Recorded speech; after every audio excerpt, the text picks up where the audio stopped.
Ashtotara Shata Shri Srimat Divine Grace A.C. Bhakti Vedanta Swami Srila Prabhupada Ki Jai Ananta Koti Vaishnava Vrinda Ki Jai Jai Gaura Premanande Om Namo Bhagavate Vasudevaya Om Namo Bhagavate Vasudevaya Om Namo Bhagavate Vasudevaya Om Namo Bhagavate Vasudevaya Om Namo Bhagavate Vasudevaya Om Namo Bhagavate Vasudevaya Nam Namaskritya Naram Shaiva Narottamam Devyam Saraswatim Vyasam Jayam Mudiraye Nasupraya Shirabhadreshu Nityam Bhagavata Sevaya Bhagavati Uttama Shloke Bhaktir Bhavati Naishtaki Krishnaya Vasudevaya Devaki Nandanaya Cha Gopa Kumaraya Nandaya Namo Namaha. Reading from Srimad Bhagavatam, Canto 8, Chapter 22, Text 29 through 30. Kṣīṇa-rikthaś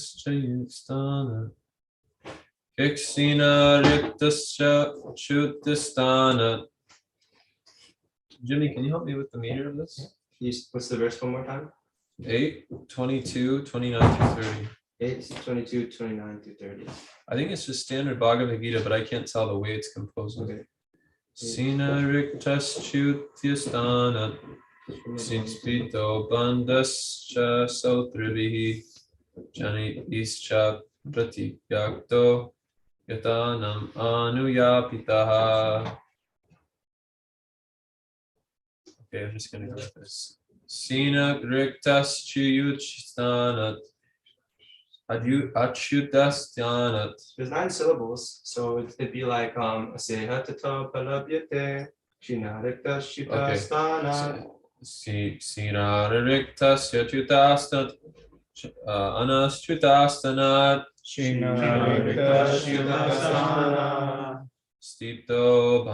śapto baddhaś śatrubhiḥ jñātibhiś parityakto yātanām anuyāpitaḥ. I think it's just the standard Bhagavad Gita. Really? Yeah. The first line is just a little weird though. Yes. Guruṇā bhartsitaḥ śapto jahau satyaṁ suvrataḥ chalair ukto mayā dharmo nāyaṁ tyajati satya-vāk. Here I always wrong. It's regular. kṣīṇa-rikthaś kṣīṇa-rikthaś sthānāt kṣipto baddhaś śatrubhiḥ jñātibhiś parityakto yātanām anuyāpitaḥ guruṇā bhartsitaḥ śapto jahau satyaṁ suvrataḥ chalair ukto mayā dharmo nāyaṁ tyajati satya-vāk.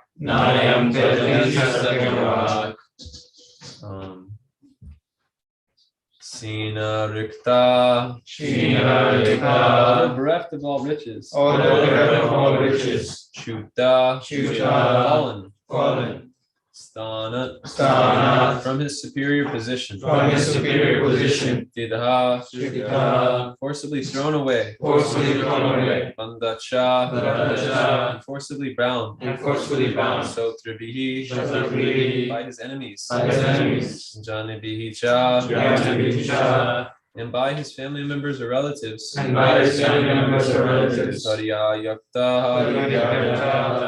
deserted, yātanām, all kinds of suffering, anuyāpitaḥ, unusually severely suffered, guruṇā, by his spiritual master, bhartsitaḥ, rebuked, śapto, curse, jahau, gave up, satyaṁ, truthfulness, not, suvrataḥ, being fixed in his vow, chalair, pretentiously, spoken, mayā, by me, dharmo, by the religious principles, not, nāyaṁ, this Bali Mahārāja, does give up, satya-vāk, being true to his word. Translation and purport. By His Divine Grace, A.C. Bhaktivedanta Swami Srila Prabhupada. Although bereft of his riches, fallen from his original position, defeated and arrested by his enemies, rebuked and deserted by his relatives and friends, although suffering the pain of being bound, and although rebuked and cursed by his spiritual master, Bali Mahārāja, being fixed in his vow, did not give up his truthfulness. It was certainly with pretension that I spoke about religious principles, but he did not give up religious principles, for he is true to his word. Purport. Bali Mahārāja passed the severe test put before him by the Supreme Personality of Godhead. This is further proof of the Lord's mercy toward his devotees. The Supreme Personality of Godhead sometimes puts a devotee to severe tests that are almost unbearable. One could hardly even live under the conditions forced upon Bali Mahārāja. That Bali Mahārāja endured all these severe tests and austerities is the mercy of the Supreme Lord. The Lord certainly appreciates the devotee's forbearance and is recorded for the future glorification of the devotee. This was not an ordinary test. As described in this verse, hardly anyone could survive such a test. But for the future glorification of Bali Mahārāja, one of the Mahājans, the Supreme Personality of God not only tested him, but also gave him the strength to tolerate such adversity. The Lord is so kind to his devotee that when severely testing him, the Lord gives him the necessary strength to be tolerant and continue to remain a glorious devotee.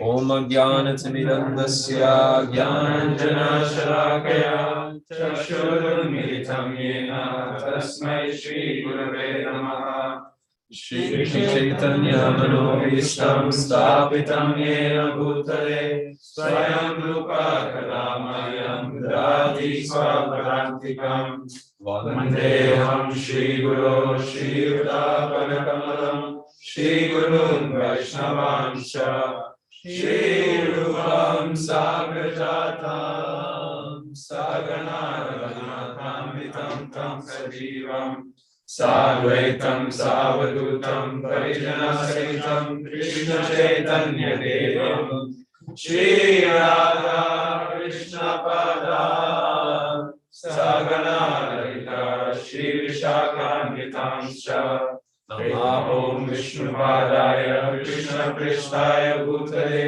Srimate Bhakti Vedanta Swami Ki Namine Namaste Saraswate Deve Gauravani Pracharine Nirvishesha Shunyavadi Pacharya Sharine Namo Mahabharanyaya Krishna Prema Pradayate Krishnaya Krishna Chaitanya Namine Gauratashe Namaha He Krishna Karuna Sindhu Dīnabandho Jagatpate Gopesha Gopika Kanta Radha Kanta Namostute Tapasya Gaurangi Radhe Vrindavaneshwari Vrishabhanusute Devi Pranamami Hari Priye Pancha Kalpatarubhyascha Kripa Sindhubhya eva cha Panitanam Pavanebhyo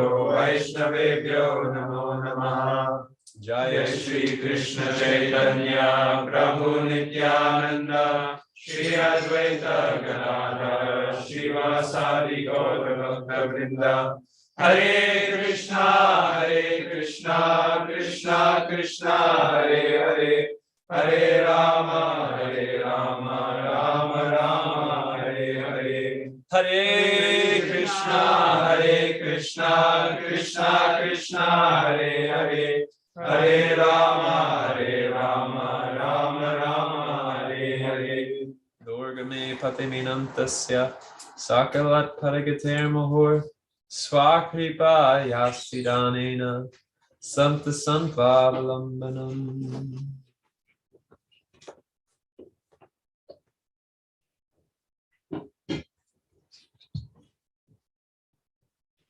Sometimes you'll see when you're going through primary school, there's kids which are exceeding the expectations of the teachers that they're training under.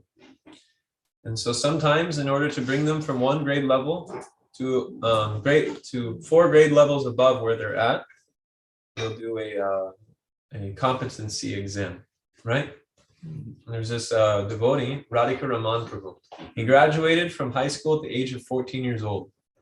He graduated with a undergrad at the age of 17 years old, and then graduated from Oxford with a doctorate by the time he was 22 or 23. So this is exceptionally competent in the particular field.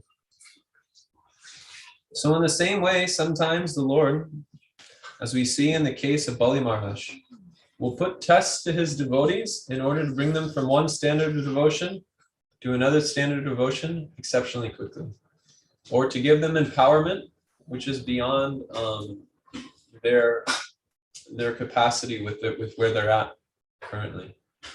So we see in the case of Bali Mahārāja, he's bereft of his riches. He's fallen from his position of being a king.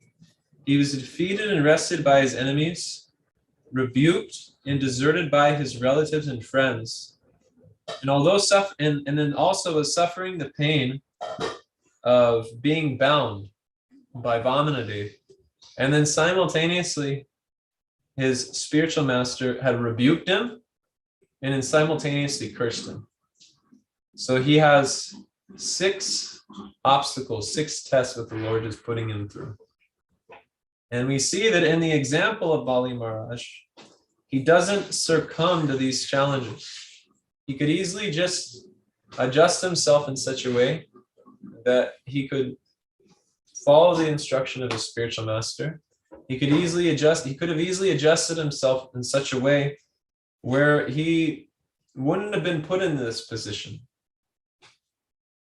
But actually, in order to set the example, Mahājana yena gatapa satanta, Bejare munayo tagre, Bhagavatam and hoksajam, Satam Vishudam sate mayam, Kalpante nanutan iha.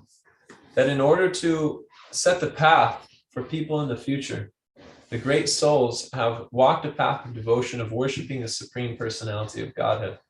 And having worshipped that Supreme Personality of Godhead, they've crossed over the modes of material nature and have simultaneously made that path accessible for others. So the story of Bali Mahārāja is specifically meant to set an example for us that the only solution to the tests which come to us in life, and there will be tests, there'll be tests of adhyatmika, tests which come from our own mind. There'll be obstacles internally in the form of anarthas. What are those anarthas? We'll have doubt in the philosophy, tattva viprama. We'll doubt that this process is actually real. That we'll have some misconceptions as to the sambandha, what is our relationship with Krishna. We'll have misconceptions as to what the practice is, and we'll have misconceptions as to what the goal is. And what are some of the misconceptions we could have with the goal? We take the devotional service originally for a very good reason, but then somehow some pratishtha or some desire for name and fame creeps into our heart. And when that creeps into our heart, our goal of bhakti is no longer Krishna prema. Our goal of bhakti comes in the form of kama, comes in the form of artha, comes in the form of dharma, and it can come in the form of moksha. It comes in the form of kama because we can develop so many nice arrangements, actually, because of performing bhakti, because of the nature of bhakti is so powerful and so attractive, because one's in direct contact with the all-attractive Krishna through the chanting of Krishna's names. One develops some potency, and from that potency, many facilities come. Followers come, material arrangements come, name and fame will come, glorification will come. And if one in the process begins to think, now look what such a nice Vaishnava that I've become. Bhaktivinoda Thakur explains that they'll never be able to develop the amanitvam principle of considering, of offering, of taking no respect for oneself and offering all respect to others. It won't be possible for one to cultivate this quality as soon as they begin to think that I'm a Vaishnava. So this is kama. And then after kama is artha. One gets, such nice facilities, some nice money, and they can misuse that money in Krishna service. They can, on the name of getting money for Krishna service, they can misuse that money for sense gratification. And then there's dharma. One can consider that in the course of practicing bhakti, the ultimate goal of bhakti isn't bhakti itself, but it's simply to develop good qualities. Yasyasti bhaktir bhagavati kṣīṇa tata gunas tatra samata se surya tato makundasya mahat. You know this verse? Haro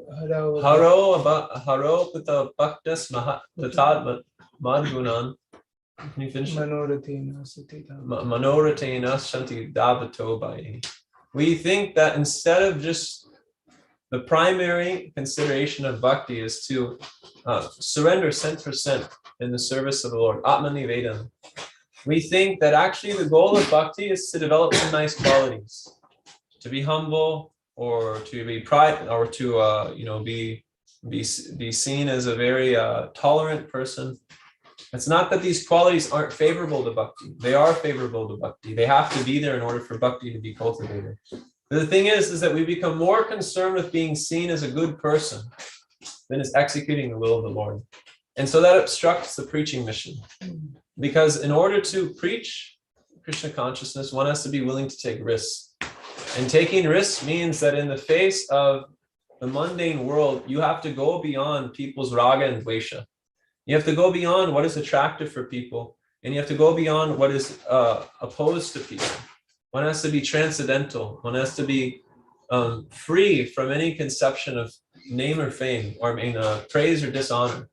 in order to present the absolute truth. Because people's primary hang-up in life is the mental platform. Icha dvesha samutena davant mohena bharata. Sarva bhutani samoham sagare yanti parantapa. But this becomes the primary hang-up that people have, is they're on the mental platform and they consider anything in this world which society is saying to be good, that's very good. And anything that the society is saying is bad, that's very bad. And simultaneously, the Vedas will provide many moralistic principles or, paths to follow in order to gradually elevate oneself. And this is what Krishna calls the flowery language of the Vedas. Trigunya vishaya veda, nistrigunya bavarjana. But Krishna says, go beyond these modes of nature. So the Vedas provide a lot of facility for sense gratification. There's a lot of facility for sense gratification, and the majority of the Vedas talk about a path of sense gratification. And then beyond that, there's talks of dharma, and then beyond dharma, there's talks of liberation. And each of these become progressively smaller in their descriptions. But then bhakti is very, very exacting. Bhakti is very, very particular as to how you engage in. There's no compromise in the realm of bhakti. And bhakti has to be anuyāpitaḥ sunyam jnana karma yanavritam anukalena krishnanu shilanam bhakti ruttamam. It has to be free from any desire for material enjoyment. It has to not become covered over by karma, which can take the name of dharma. And it has to be free from any knowledge, or it can't be covered over by knowledge, which opposes the ultimate conclusion of developing love for Krishna as the Supreme Personality of Godhead. And simultaneously be favorably performed with a desire to please Krishna, and in the line of the previous acharyas. So unless this is our Paribhasa Sutra of life, unless this is our guiding principle of life, then in the course of practicing devotional service, we'll become more concerned with the opinions of society rather than the pleasure of Krishna. And this will diminish our ability to actually pass the tests of the Lord. Because when tests come, we'll take shelter of what we think is right and what we think is wrong within this world, instead of taking shelter of what Krishna says. Arjuna puts forward many principles of dharma in the beginning of Bhagavad Gita. He says so many principles of dharma, but Krishna immediately rebukes him. So higher than the principles of morality of this world is the ultimate source of morality in pleasing Krishna. This is the ultimate principle of morality, is to be pleasing Krishna in all circumstances, to situate one's life in such a way that 24 hours in the day go by, constantly absorbed in remembering Krishna and never forgetting Krishna, and trying to do something for Krishna. Although we feel ourselves so insignificant, although we feel ourselves unqualified to do so, not a day, not a minute goes by, we're not thinking, what can I do to please Krishna? And then finally, moksha. One could think that the ultimate goal of bhakti is to just get free from all the suffering of this world. And one becomes more concerned with getting free from the suffering of material life than engaging in the service of the Lord. But actually engaging in the service of the Lord will be full of unlimited suffering. Prabodhananda Saraswati says the path of bhakti in the age of Kali is a path full of thorns. But Bhaktivinoda Thakur explains that those obstacles which come in the path of performing bhakti will be considered my greatest pleasure. So we can't shy away from the challenges that come along with engaging in the service of the Lord. So tattva viprama, we can become unaware of the goal of devotion. Simultaneously, as Sat Trishna, we become overly absorbed in enjoying the material world. Vittaraga bhaya krodha, manmaya manupashatam. Bhavo jñātibhiś putamad-bhavam ashritaha. That the way one overcomes this attraction for the material energy is through jnana tapasa, regular study of the Shastra, regularly hearing Krishna Katha. If anyone is ever feeling any slacking in their devotional service, if anyone's feeling the modes of nature creeping in, the first thing one can analyze is ask, how much am I hearing and chanting? And then cross-reference that with how much does Srila Prabhupada recommend we hear and chant on a daily basis. Some places he says 1 hour, some places he says 2 hours. But regardless, if one wants to be protected from raga, bhaya, and krodha, from an intense absorption in the material energy, a fearfulness of our original spiritual existence, and an anger which arises from engaging in faulty sadhana, then one should engage in jnāna-tapasa. One should engage in the austerity of training the intelligence to see things through the lens of Shastra. So then there's Hridaya Durlabham. Hridaya Durlabham means a weakness of heart. And this weakness of heart is cut away through the principle of asanga sastrena driyena chitta. That by becoming detached from this world of sense gratification, by getting a higher taste in devotional service. Visaya, Param, what is it? Param Drishva Nivartate. Visaya. Visaya Venivartante. Nirasrasa Sadehinam. Rasojam, Rasopiyasya. Rasovarjam, Rasopiyasya. Param Drishva Nivartate. That although not having a taste for pure devotion yet, although having an attraction for the material energy, one applies themselves in the process of devotional service for the purpose of pleasing Krishna. And by pleasing Krishna, one gets param drishva nivartate. So one's able to give up this weakness of heart. Weakness of heart means I know I'm not supposed to engage in sense gratification, but I do it anyways. So the way to overcome that is to check the thinking, willing, and feeling. The thinking, feeling, and willing stage. The thinking, feeling, and willing is the contemplation of sense gratification within the subtle body before it's actually taken place. And that comes through training the intelligence. Through going from having a standard of faith, which is just based on this is a very good thing to do. I'm into yoga, I'm into meditation. This is how I was raised, is to believe that Krishna was the Supreme Personality of Godhead. To go from this level of faith, which is known as lokika shraddha, which means the faith is komala. It's very weak, actually. It's not very strong. It's based on considerations of this world. It's not based on transcendental considerations. To bring our faith from komala shraddha to shastriya shraddha. In that transition from komala shraddha to shastriya shraddha comes to the association of devotees. Krishna Bhakti Janma Mula Hoya Sadhu Sangha. Krishna Preme Krishna Preme Teno Puna Mukya Anga. That bhakti comes by being in the association of sadhus, specifically sadhus who are more advanced than oneself. So we always have to look, am I the smartest person in the room? But there should always be someone who's a grade above us, who's been practicing devotional service longer, whose sincerity of practice is consistent for many, many years, and someone we can take shelter of. And that person, through their example and through their instructions, will elevate our komala shraddha to very strong faith, or to developed faith. So we want to go from having lokika shraddha to shastriya shraddha, which means that we don't see the world according to the considerations of this world. We see this world according to the considerations of Shastra, and we act according to those considerations. This is Hridaya Durlabha. And then finally, there's aparada. Aparada means offenses to the holy name, offenses to the deities, offenses to other living entities, offenses to the Dham. And this particular test can be overcome through constant meditation and contemplation on the verse jñātibhiś sunicena, taroraphi sahishnana, manina manadena, kirtaniya sadahari.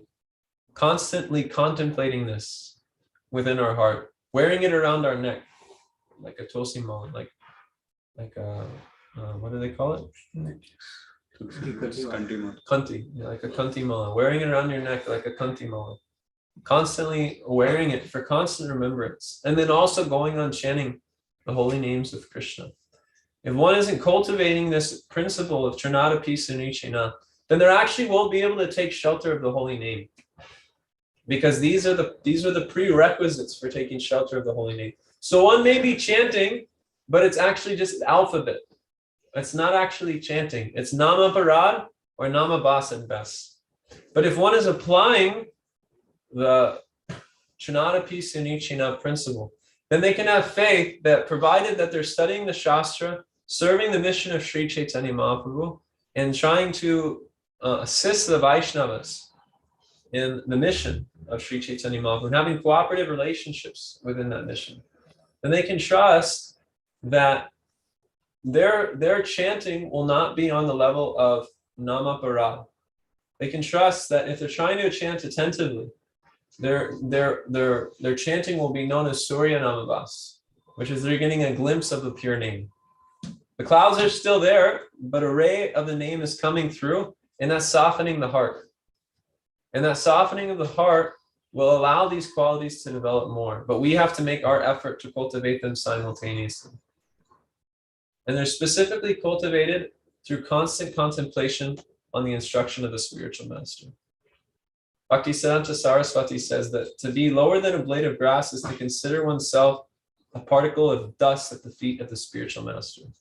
And to consider oneself a dust at the foot of the spiritual master means that wherever the spiritual master does, and whatever instruction he gives, I'm simply a limb of that instruction. I'm simply a limb of the spiritual master. And constant contemplation on that instruction and constant reflection on how unqualified I am to follow that instruction. So we see this in the life of Bali Mahārāja. He felt himself very low and unqualified, but as soon as Vamanadev walked into the assembly hall, Bali Mahārāja immediately developed a desire that I want to surrender to this boy, because he found him to be so enchanting and so beautiful. And then Shukracharya, he said, you shouldn't surrender him, he'll take away everything. And he said, regardless of what you're saying, I know what my grandfather has told me, Prahlad Maharaj has told me, that everything should be given to the Supreme Personality of Godhead. So what's the use if I don't give charity to him? I'll just simply, I won't follow Dharma if I don't give charity to him. So I have to give charity to him. I'm completely dependent on it. So then he was strict, and Vamanadev took everything. But first step, he covered one half of the universe. Second step, he covered the second half. And the third step, he said, you've cheated me, Bali Mahārāja. You said I would have 3 steps to land, but you've already given me everything with your 2 steps. And Bali Mahārāja bowed down and he said, you can put your 3rd step on my head. And he surrendered everything to Vamanadev. So this is the mood of surrender. As that no matter how much even if I have to lose my riches, even if I have to fall from my topmost position, even if I have to be insulted. We spoke about internal obstacles. Now, what are the external obstacles? Your whole family rejects you, your friends reject you, society rejects you, all of your wealth is taken away, you're insulted by your friends, you're rebuked, you're suffering from some physical disease, adi bodhika and adi bodhika, adi daivika. So many sufferings will be there externally and internally. But Bali Mahārāja teaches that through tolerance, tolerating those sufferings, tolerating those setbacks, and simultaneously taking shelter of the holy name. Tatena nukampum shushamikshamano bunjana evatman vitam vipakam. Hridvagma bhubir vidadam namaste jiveya mukti pade sadayava.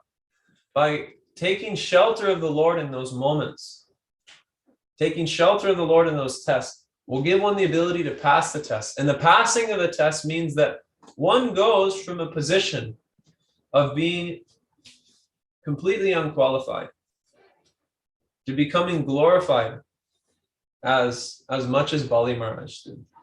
And that will also be a test. To have overcome the test of the Lord, to have everything, having had everything taken away from the Lord materially, but still going on to serve the Lord. And then once you pass that test, you'll be seen as a great devotee, and that will also be a test. But the point is that by taking shelter of the Lord, when everything is being taken away from us internally and externally, then that will elevate us from a stage of having no empowerment and no ability to a stage of being empowered and being able to spread the holy names of Krishna in a very powerful way. So this is what we learned from Bali Mahārāja, that we can have a shortcut in our devotion through the tests which come, provided that we have good sadhana. So tests come only after a student has prepared. So there's a time of calm and a time of storm. The time of storm is the test. The time of calm is the preparation. So now we can all consider that we're in a time of preparation. So what are we doing in order to prepare ourselves? What is the quality of our chanting? What is the quality of our reading? What is the quality of our Vaishnava association? And we can introspect and adjust these things, because when the time of test comes, there won't be time to introspect and adjust. There'll only be a time to act, just like Arjuna. He had to choose whether he would act or whether he wouldn't act according to the instruction of Krishna. Now I've spoken all these instructions to you. I'm prepared to repeat them. Have you understood, Arjuna? Now do as you like. Krishna is saying, now do as you like. So we have the choice to adjust ourselves now. But when the tests come, we won't be able to adjust ourselves. We'll just be prepared with what we've prepared to that point. Just like when you go in for a test in school, you're not able to bring the notes that you were studying. So in the same way, our preparation time is now. And when our test time comes, that will be our time for the test. And the quality of our preparation will be determined by how we perform in the test. And that test can give us the opportunity to rise from a low stage of devotion to a high stage of devotion practically overnight. By the mercy, and this is what it means by kripa. This is the mercy of the Lord. This is why the devotee, this is why Queen Kunti is praying for these difficulties to come over and over and over again. Because by having undergone these difficulties, we've been able to take shelter of you. And this is advancement, is to constantly be taking shelter of Krishna. So it's 7:50? It's now 7:45. Okay, 7:45. That's perfect, right? Okay. So now we can open up for discussion and questions. Hare Krishna. Hare Krishna.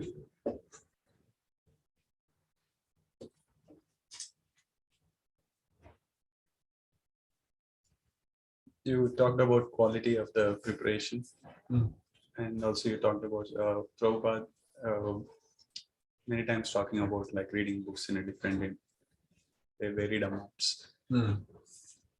So coming to the quality, especially reading, I'm just trying to meet my quota of a certain time period. Now, how do I measure quality there? Because it's not like an exam where somebody asks questions I can answer. It's just going, I'm understanding what Prabhupada wrote it, but most of the time I forget it. Then I have to use Subodhini to keep track of what I read before. So is that a good quality? Like, how do I even measure it? Well, it's nice that you're using study guides, because the whole point of reading and hearing is to ultimately remember. We want to remember Krishna. Svartvayam satatam Vishnu vismartvayo najatasa. Sarva vidi naseka sur. Etayor eva kinkara. That the ultimate vidi, sarva vidi, the ultimate vidi of the Shastra, and all the rules and regulations in the Shastra is simply to facilitate one principle, which is to always remember Krishna and never forget Krishna. So we judge our quality of reading on that as the guiding principle. When we're not reading, how absorbed are we in remembering Krishna? How absorbed are we in praying for the mercy of Krishna? That should be the fruit of reading, is that we feel ourselves completely dependent on Krishna in our circumstances. But if one just goes on reading, yasyam vai shriyamanayam Krishne paramapurushe bhakti upadyate pumsam soka moha vayapaha. The Srimad Bhagavatam promises that if you're just trying to hear this message sincerely, and you're developing knowledge of how Krishna is the Supreme Person, and the ultimate result will be bhakti upadyate pumsam. Bhakti will sprout within the heart. Nityasira Krishna Prema, Sadhya Kabanoi, Shravanadi, Shuddhachite, Karanai Udoy. So if one's staying connected with that vibration constantly, then eventually it will have an effect. It's just like in a medicine. If you take a medicine, at first it doesn't seem like the medicine is working, but at some point, the medicine begins to act. And you can practically experience, actually it's already acting. On the first day that you're taking it, it's already beginning to act, but you may not be experiencing the effect. But gradually you'll see the practical result. Years and years and years of practice, dedication is bound to produce a result. We have to have faith in this.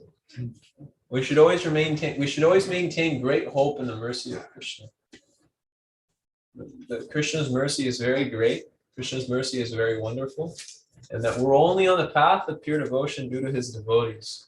So if the devotees are wishing us well on the path of devotion, and we simultaneously have proper integrity in relationship to our sadhana and our application of the sadhana bhakti process, then success is guaranteed. It's just time separates the two. That's the only thing. But that time is the test. That the result's not coming immediately, but utsaha nishchaya daryat. How much are you enthusiastic to go on practicing? How confident are you that you'll reach the ultimate goal in due course of time? And how patient are you for that result to come? Because that patience is Krishna's test. How much do you really want this? Sometimes I think that I'm not completely aware of what it is I'm actually aspiring for. And I think many devotees would agree that sometimes we're not always clear as how exalted it is what we're actually aspiring for. So we minimize the degree of what we're trying to reach, but actually we're trying to reach the highest thing in all of existence, service to Krishna in the land of Vrindavan. And there's prayers in the Bhagavatam where the demigods are saying that no one's able to achieve this. And even Narada Muni tells Gopakumar, what you're trying to achieve is extremely difficult. But it's not that it can't be achieved. It can be achieved through proper determination in the practice. Yesam tvanakatam papam, jananam punya karmanam, tedan va mohanir mukta, vajante mam jrivrata. So if we can develop purity of practice, purity of conduct, then we'll be blessed with the determination in order to achieve that ultimate goal. And we'll be blessed with the taste in order to inspire us to continue on towards trying to achieve that goal, despite the seeming setbacks that are surrounding us. Hare Krishna.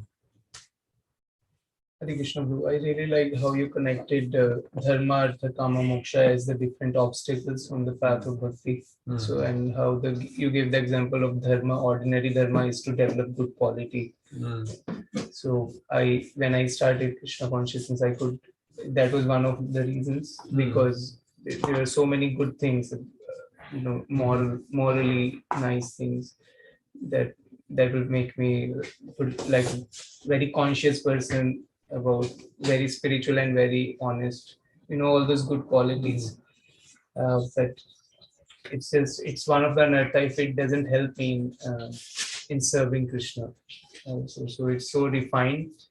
So you mentioned that bhakti is very, very refined. It's very clear. Yeah. That was very nice. Bhaktivinoda Thakur phrase at the end of one of his books. Chali dharma chari kara satya dharma mati chaturyaga tyagi dara nitya prema gati. Kick out all this chala dharma, this cheating religion, and renounce this chaturvārgya. Give up all these paths of goals and make your only goal nitya prema gati. Make Krishna prema your only goal. So Bhaktivinoda Thakur prays like this. So we should always analyze in our heart, what is it we're trying to achieve? How clear is it? And what's wonderful is that the Acharyas make it very clear what we're trying to achieve. Kriti sadya bhavat sadya bhavasa sananabhita nityasita sabhavasya prakritam hridya sadyata. Our goal is bhava. Our goal is love for Krishna. So when we understand what our goal is, then we can begin to consider, where are we now? And then we can also begin to consider what is the process that needs to be taken up in order to achieve that goal. And all of these things are revealed through a constant, regular study, thoughtful study of Srila Prabhupada's books, Mananam, that one should reflect on the message of the Shastra throughout the day. Not that we just read and then put it aside and say, oh, that was nice. But we should actually reflect on what it is that we're reading. How is this relevant to my practice of devotional service? Where is this leading me? Where am I going because of this knowledge? How much am I determined to achieve what the Shastra is telling me I should achieve? That's why the Shastra says, wake up. You've achieved the human form of life, and this path of spiritual life is like a razor's edge. So when we read Shastra, we should reflect on what is the message? Where am I going with this knowledge? What is my goal? What is my goal in being in the association of devotees? Because if we're looking for anything but Krishna Prema and the association of devotees, we'll become disappointed. And that disappointment will lead to offenses.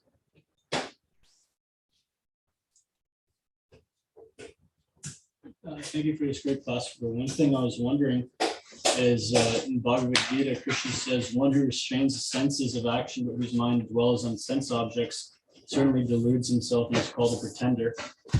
And read the next verse.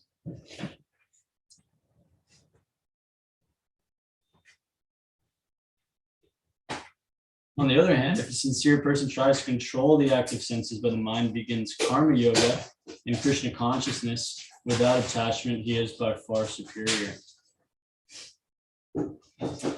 So before you, does that answer your question? Sometimes Pretty much, yeah, pretty much answers. But if I would just appreciate if you could elaborate on, there's certain things that we, for example, the four regulative principles. We might still have some attachment to those things, but we know that we can't do them, because that's going to completely stop our devotional practice. But there might be other things that we still have some attachment to, but how do we know, or how can we navigate whether it's something that we have to, we should just immediately give up, or if it kind of puts us in that pretender category? Well, pretender, from my understanding, and Savarna Bindu Prabhu can explain this as well if you like. Pretender, in my understanding, is that you're posing yourself as being someone who's on the spiritual path, but you're happily contemplating engagements in sense gratification. You have no shame about it. The difference between the two people in these verses is that the first verse talks about someone who has duplicity. The second one talks about someone who's simple. Someone who's simple admits, I have these desires, but I don't want to act on them. Amadina, you know this full verse? I don't know. Anyone know this verse? Kamadina. This is saying that for many, many lifetimes I've served the bad masters of my senses, but no more. I'm not going to serve those bad masters anymore. Now I'm going to serve Krishna. So actually, all the desires that we have within our heart, which could be potentially creating obstacles for us, all those things can be eradicated through the process of devotional service. Vitaraga bhayakrodha, manmaya manupashatam.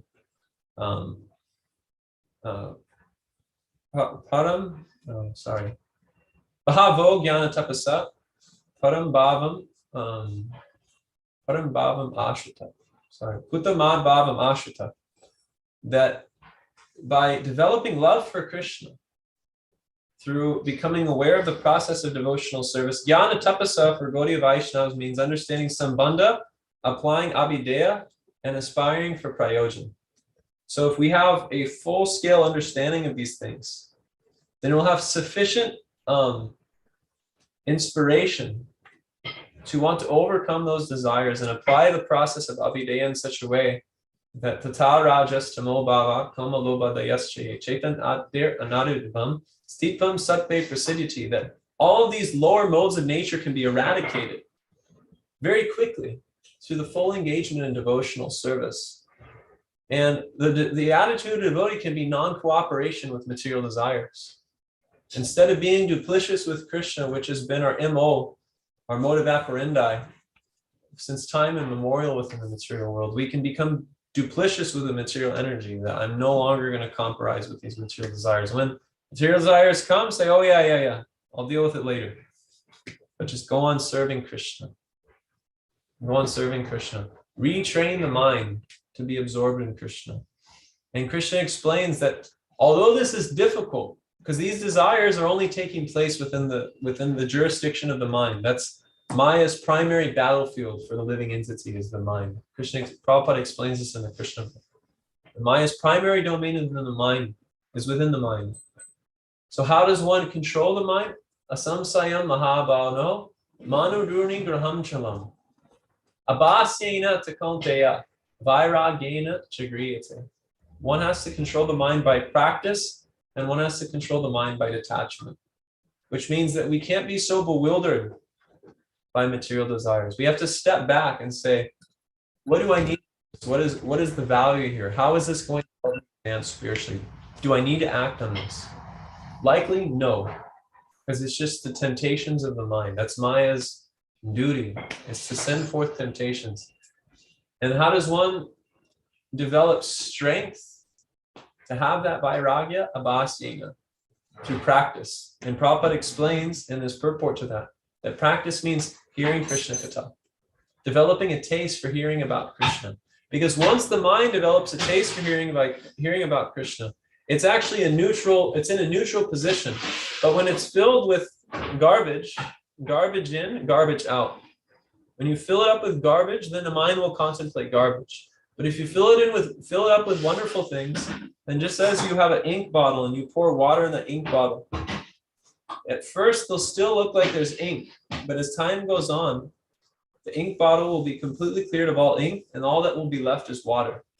So the water is Krishna Katha. Our material desires is the ink. And if you just go on pouring Krishna Katha, the process of Shravanam Kirtanam into the heart, and on times like Purushottamas, on times like Ekadasi, increasing that input, then in due course of time, our mind won't be inclined towards these desires. And even if these desires come, like Yamuna Acharya will spit at them. Think, filthy, disgusting. We won't entertain them, we won't contemplate them, we'll just spit at them and want to go on serving Krishna because we're getting such a relish from the process of Krishna consciousness. We'll have no interest in trying to maintain these material desires. Maintain means you invite them in, sit them on your couch, give them a coconut water, put on the television for them, bring them whatever you like. But no, as soon as they show up at the door, get out! Go!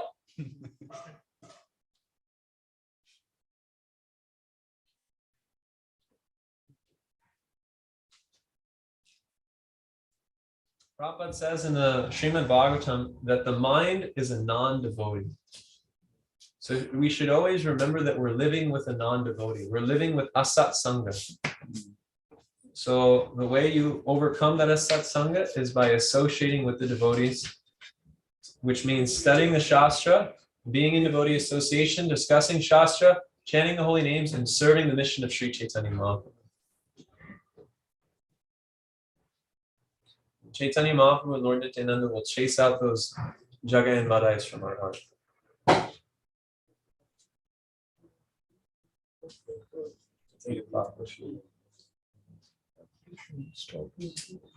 Does anyone have anything else to say before we begin? Here? Hare Krishna.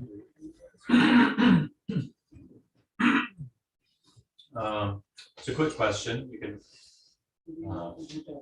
answer in a short way, hopefully, if you don't have time. How do we see Krishna taking everything away as a blessing?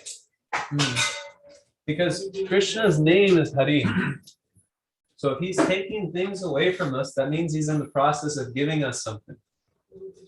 It's just like if you're drinking like a cup of pond water,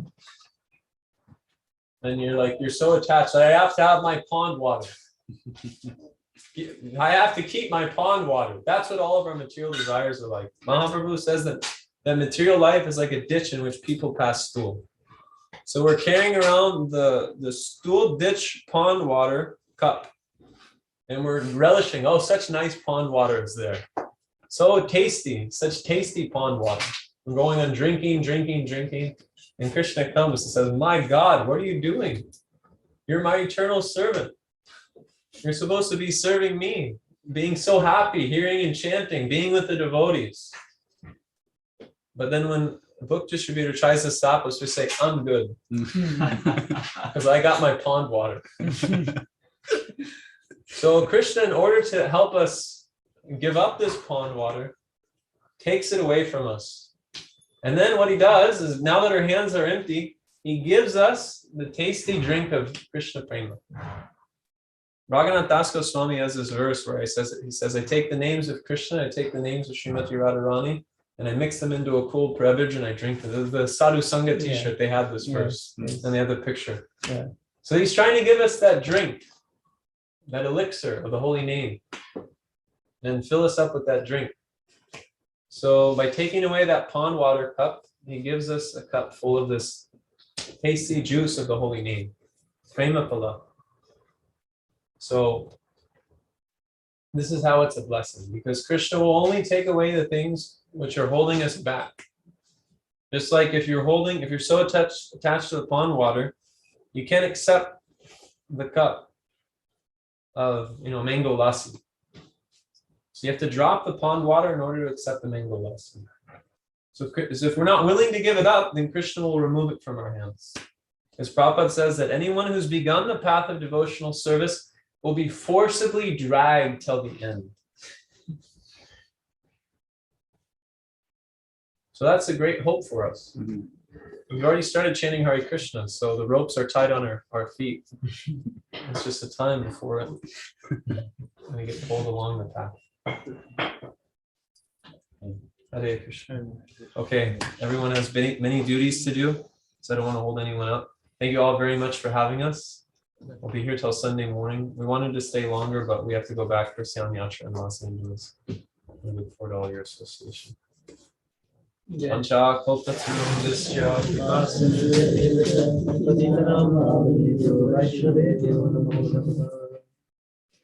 Devavrata Prabhu ki jai.